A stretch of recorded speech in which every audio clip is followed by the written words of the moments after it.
আসসালামু আলাইকুম। অন্য মঞ্চের আলাপচারিতায় আপনাদের সকলকে আমন্ত্রণ জানাচ্ছি। সুপ্রিয় দর্শক শ্রোতা, আসসালামু আলাইকুম। যে যেখানে আছেন ভালো থাকবেন, সেটাই আমার প্রত্যাশা। আপনারা কি জানেন 1973 সনে যে আইনটার দ্বারা আন্তর্জাতিক মানবতা বিরোধী অপরাধের বিচারের ব্যবস্থা করা হয়েছে, সেই আইনটা প্রণয়নকালে লক্ষ্য ছিল মহান মুক্তিযুদ্ধে যারা মানবতা বিরোধী অপরাধ করেছে, অর্থাৎ যারা যুদ্ধ অপরাধী, হত্যা, নির্যাতন, ধর্ষণ, অগ্নিসংযোগ, জোর করে ধর্মান্তরিত করা সহ বীভৎস অপরাধ যারা করেছিল, তাদের বিচারের উদ্দেশ্যে বঙ্গবন্ধু সরকার যে আইন প্রণয়ন করেছিলেন, সেই আইনের আওতায় যুদ্ধাপরাধীদের বিচার হচ্ছিল। শেখ হাসিনাকে 2024 সালের 5 আগস্ট মেটিকুলাস ডিজাইনে সরিয়ে দেওয়ার পরে এখন সেই যুদ্ধ অপরাধীদের বিচারের প্রতিশোধ হিসাবে ওই যুদ্ধে বিজয়ীদের এখন বিচার করা হচ্ছে। সেটা নিয়ে আজ আপনাদের সঙ্গে কথা বলবো। প্রিয় দর্শক শ্রোতা, আপনারা কি জানেন ঢাকার সুপ্রিম কোর্টের একটি অংশে প্রতিষ্ঠিত আন্তর্জাতিক মানবতা বিরোধী অপরাধের বিচারের জন্য যে ট্রাইব্যুনাল, যেটাকে আইসিটি ট্রাইব্যুনাল বলা হয়, সেই ট্রাইব্যুনালে 1971 সনের যারা যুদ্ধ অপরাধ করেছিল তাদের বিচার চলছিল। অনেকের বিচার সম্পন্ন হয়েছে। সুপ্রিম কোর্টের আপিল বিভাগে আপিল রিভিউ সব সম্পন্ন হওয়ার পরে, রাষ্ট্রপতির কাছে ক্ষমা প্রার্থনার পর্ব শেষ হওয়ার পরে অনেকের সাজা কার্যকর হয়ে গেছে এবং অন্যান্যদের বিচার চলমান ছিল। এই চলমান অবস্থায় 2024 সালে আন্তর্জাতিক এবং দেশীয় ষড়যন্ত্রে মেটিকুলাস ডিজাইনের মাধ্যমে শেখ হাসিনাকে সরিয়ে দেওয়ার পরে ঠিক উল্টা ব্যবস্থাটা কায়েম হয়েছে। যুদ্ধ অপরাধীদের চলমান বিচার এখন বন্ধ। ওই ট্রাইব্যুনালে কিন্তু বেশ কয়েকটা যুদ্ধ অপরাধীদের বিচার চলমান ছিল, সেগুলো এখন বন্ধ। আর ওই যুদ্ধে যারা বিজয়ী হয়েছিলেন 71-এ, এখন তাদের বিচার চলছে। অর্থাৎ 71-এর পরাজিত শক্তির পক্ষেই এখন বিচার চলছে, 71-এর বিজয়ীদের বিচার। বেশ কিছু মামলা ট্রাইব্যুনালে বিচারাধীন ছিল। 71-এ যুদ্ধ অপরাধ যারা করেছে তাদের, আমার কাছে যে তথ্য, সেই বিচার এখন সব বন্ধ। কিন্তু ওই 71-এ যারা বিজয়ী হয়েছিলেন, যারা সংগঠক ছিলেন, মুক্তিযুদ্ধের পক্ষের মানুষ ছিলেন, যারা দেশ স্বাধীন করেছিলেন, স্বাধীন দেশে যারা যুদ্ধ অপরাধীদের বিচারের আয়োজন করেছিলেন এবং আলী আহসান মুজাহিদ, মতিউর রহমান নিজামী, সালাউদ্দিন কাদের চৌধুরী সহ বিভিন্ন রকম যুদ্ধ অপরাধের দায়ে অভিযুক্তদের বিচারের আয়োজন যারা করেছিলেন, এখন তাদের বিচার করা হচ্ছে। এমনকি বিচারে যারা বিচারক ছিলেন, যেমন আপিল বিভাগের বিচারক ছিলেন এইচ.এম. শামসুদ্দিন চৌধুরী, জাস্টিস মানিক নামে পরিচিত, তাকে ওই ট্রাইব্যুনাল এখন বিচার করা হচ্ছে।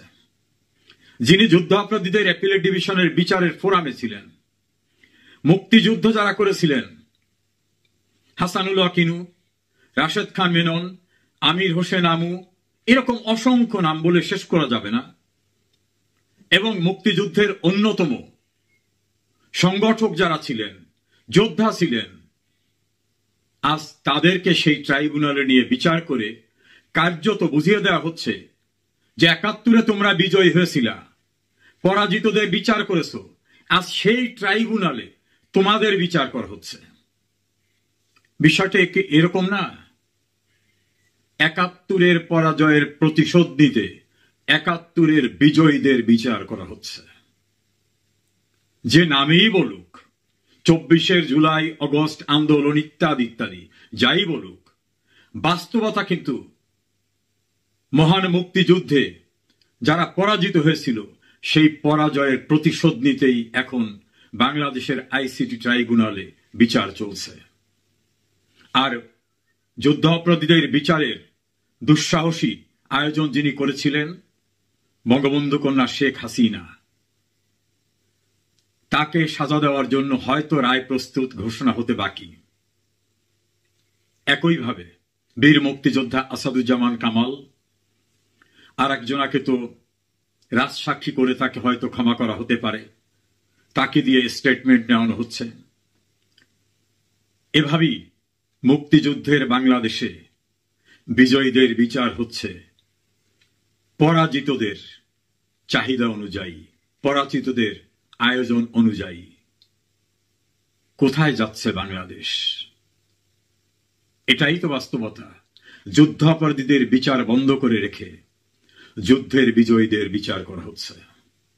পৃথিবীর কোন দেশের ইতিহাসে রেকর্ড নেই পরাজিতদের ঘুরে দাঁড়াতে দেওয়ার।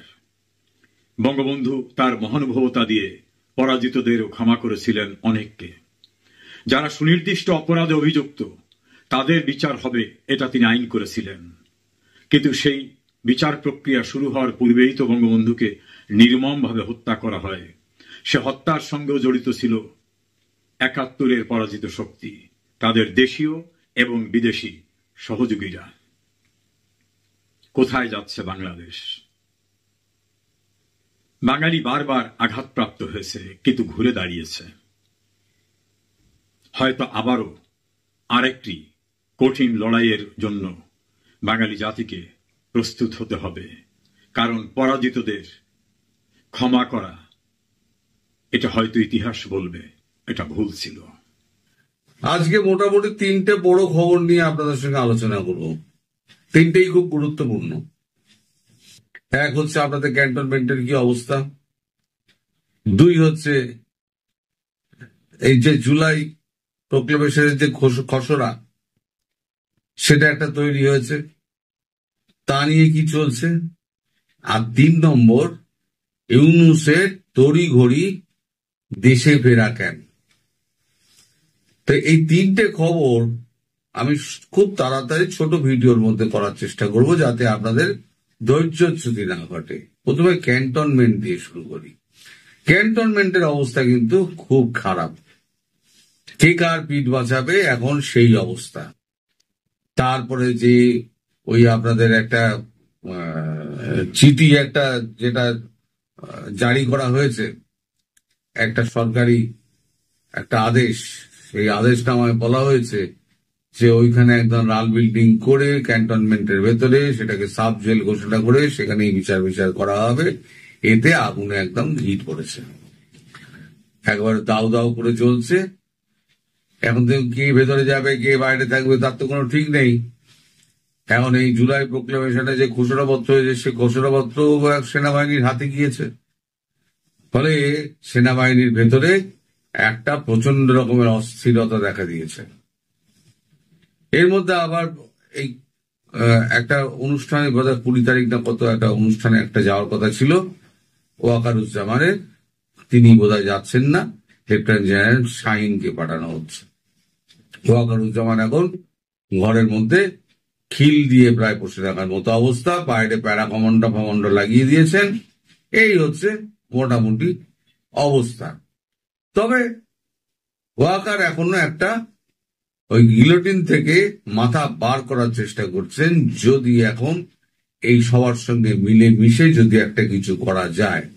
কিন্তু বিষয় যেটা হচ্ছে, যে পয়সাটা তিনি জামাতের কাছ থেকে খেয়েছিলেন, জামাত তো সেই পয়সাটা উসুল না করে ছাড়বে না। আমেরিকা যেমন $29 মিলিয়ন এখানে খরচা করেছে, আমেরিকা তো $29 মিলিয়ন যতক্ষণ না তুলছে ততক্ষণ পর্যন্ত আমেরিকা ছাড়বে না। ইনভেস্টমেন্ট করেছে তো, ইনভেস্ট যেখানে হয়, তো ইনভেস্টমেন্টটা সুরক্ষিত রাখার জন্য কিছু একটা আদায় করতে হবে। আমেরিকাও আদায় করার চেষ্টা করছে, এখন জামাতও ওয়াকারের থেকে আদায় করার চেষ্টা করছে। প্রথমটা জামাত ফেল করেছে, জামাতের কথা রাখতে গিয়ে ফেল করেছে ওয়াকার, শেখ হাসিনাকে মারতে পারেনি, সেটা ভারতের জন্য। এইবারেতে যেটা মানে সেনাবাহিনীকে দিয়ে যেটা করানোর চেষ্টা করা হয়েছিল সেটাও ওয়াকার করতে পারেনি, ফলে তিনি এখন চরম চাপে। এখন সেনাবাহিনীর একটা অংশ এখন দলমত নির্বিশেষে সব ধীরে ধীরে সব এক হচ্ছে, জামাত ছেড়ে দিয়ে। জামাত ছাড়া মুক্তিযুদ্ধের সপক্ষে যারা আছে এবং যারা মধ্যিখানে ছিল, যারা এদিকেও সামলাচ্ছিল ওদিকেও সামলাচ্ছিল, মাঝামাঝি অবস্থানের মধ্যে ছিল, তারাও এখন মুক্তিযুদ্ধের সপক্ষের লোকেদের সঙ্গে জুড়ে গেছে। ফলে একটা শক্তি ভারী হয়ে গেছে। যে কোনো মুহূর্তে, যে কোনো দিন একটা বড় ঘটনা ঘটতে পারে। এটা আপনাদের আমি আগাম জানিয়ে দিলে, এটা আপনাদের দেশের খবর নয়, এটা আমাদের দেশের খবর, যে আগামী 20-21 তারিখের মধ্যে আপনাদের দেশে এই ক্যান্টনমেন্টের ব্যাপারে একটা বড় সিদ্ধান্ত হতে পারে। এখন সেটা কতটা ঠিক কতটা ভুল তো সময়ই বলবে। আমি তো শুধু খবর পাই এবং সেটাকে প্রকাশ করি, একটু আগাম হয়ে যায়। আমি যেমন আগাম বলেছিলাম যে ডক্টর ইউনূস তিনি পোপের সঙ্গে দেখা করতে পারবেন না, পোপ তাকে সময় দেবে না। দেখুন, পোপের সঙ্গে দেখা কিন্তু হয়নি। এদিকে কিন্তু এই চাপাবাজরা রটিয়ে যাচ্ছে, পোপের সঙ্গে দেখা হয়েছে। সামান্য আপনার ইটালির রোমের মেয়র, তার সঙ্গে দেখা করে একটা কাতারে সোফায় সব বসে আছে ইউনূস সহ সবাই, সেই ছবি প্রকাশ করে নিজের নাক কাটার পরও যদি পোপের সঙ্গে ছবিটা যদি দেওয়া হতো, তাহলে পরে তো বাজার আরো গরম হতো। কিন্তু পোপ তো দেখাই করেননি, তার ছবি আসবে কোত্থেকে? এখন এআই দিয়ে এখন তৈরি করবে। এখন তো মানুষ বুঝে গিয়েছে এআই কোনটা। এআই ধরে ফেলে মানুষের, ওই ফ্যাক্ট চেকিং না কিসে ফেলবে, সেখানে ধরা পড়ে যাবে। তারপরে তো গুগল সার্চ করলেই ধরা পড়ে যাবে যে ইউনূস তো দেখা করেনি, তাহলে সেটা তো বিপদ। এদিকে দেশের মধ্যে অবস্থা খারাপ, সেটা খবর পাচ্ছে বলেই একেবারে তার 16 তারিখে নাকি ফেরার কথা হয়েছিল, সে একেবারে আজকে ভোর রাতে সে একেবারে চলে এসছে। এই হলো আপনাদের মানে ইউনূসের খবর। ইউনূস আরো একটা ঘাবড়ে রয়েছে এই কারণে, এই যে জুলাই প্রোক্লামেশন যেটা হয়েছে, জুলাই প্রোক্লামেশন যে খসড়াতে হয়েছে, সেটাতে এখন এনসিপি তো প্রচন্ড নাচানাচি করছে। কারণ বলা হচ্ছে সেখানে খসড়াতে যে এনসিপি মানে একটা বিপ্লবী সরকার গঠন করা যেতে পারে।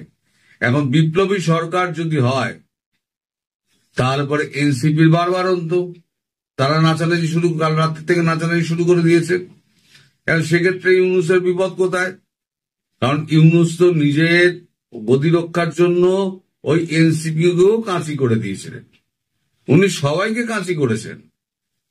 এইবারতে এনসিপি যদি ক্ষমতায় যদি আসে, বা এনসিপি ভাবছে যদি আমরা ভোট করে যদি ক্ষমতায় আসতে পারি, ভোট লুটপাট করে, তাহলে পরে আমরা ইউনূসকেই ফাঁসি কাটে ছুঁয়ে দেব। আর ইউনূস ভাবছে এই অবস্থার মধ্যে পরিত্রাণ পেতে আমাকে তাড়াতাড়ি দেশে ফিরে আমাকে এটা সুষ্ঠু সমাধান করতে হবে, আলী রিয়াজের সঙ্গে বসে কিছু এদিক ওদিক করতে হবে। আমাদের মোহাম্মদ ইউনূস তিনি এখন ভয়ে কাঁপছেন। সব থেকে বড় ব্যাপার হলো ওয়াকারুজ্জামান তিনি যে কোনো সময় মানে হয় তাকে, তার সামনে দুটো পথ, এক তাকে মুক্তিযুদ্ধের সপক্ষে তাকে দাঁড়াতে হবে, আর নইলে গলা গিলোটেনে দিতে হবে, দুটোর একটা। কারণ ভেতরে যে উত্তপ্ত অবস্থা হয়ে রয়েছে, ওই চোখের সামনে একটা বিল্ডিং তৈরি হচ্ছে, সেখানে একটা পাঁচিল দিয়ে সেখানে লাল রং হচ্ছে, সেখানে বন্দি শিবির তৈরি করা হচ্ছে, সেখানেই আদালত হবে, সেখানেই কারাগার হবে, আর সেটা হবে সরকারি একটা নির্দেশে, যেটা আর্মির কোন রুলস এন্ড রেগুলেশন না মেনে তাতে কেউ তো মানে করছে না, অ্যালাউ করছে না। ফলে এখন যে জায়গায় এসে পৌঁছেছে, এখন আগুনের স্তূপের উপরে বসে রয়েছে আপনাদের কি বলে ক্যান্টনমেন্ট। এখন সেখান থেকে কি করে এখন আপনাদের দেশ উদ্ধার পাবে, কি হবে না হবে সেটা কিন্তু এখনই বলা যাচ্ছে না। তবে হ্যাঁ, আমি কয়েকটা দিন কিন্তু ভীষণ ক্রুশিয়াল, ভীষণ রকম ক্রুশিয়াল, যখন তখন যা কিছু ঘটতে পারে। এমন হতে পারে, খবর এটা আমাদের কাছে আছে, যে আর্মি ক্ষমতা নিল, যে নতুন যে আবার 22 তারিখ না কত তারিখ আবার যে আপনাদের রায়টা বেরোবে একটা অন্তর্বর্তী সরকারের, সেই সরকার একটা তৈরি করে দেশে আর্মি ক্ষমতা নেবে, সেই সরকার তৈরি করে শেখ হাসিনাকে দেশে ফিরিয়ে আনা। এরম একটা খবর টবর ভেতরে ভেতরে গুঞ্জন চলছে, হয়তো হতেও পারে আবার নাও হতে পারে, কিন্তু হওয়ার চান্সটাই কিন্তু বেশি, কারণ ঘটনা প্রবাহ যেদিকে যাচ্ছে তাতে মনে হচ্ছে এটা হতে পারে। সবাই ভালো থাকবেন, সুস্থ থাকবেন, সাবধানে থাকবেন। ভিডিও আর বাড়ালাম না, এখানে শেষ করছি। জয়কে নমস্কার।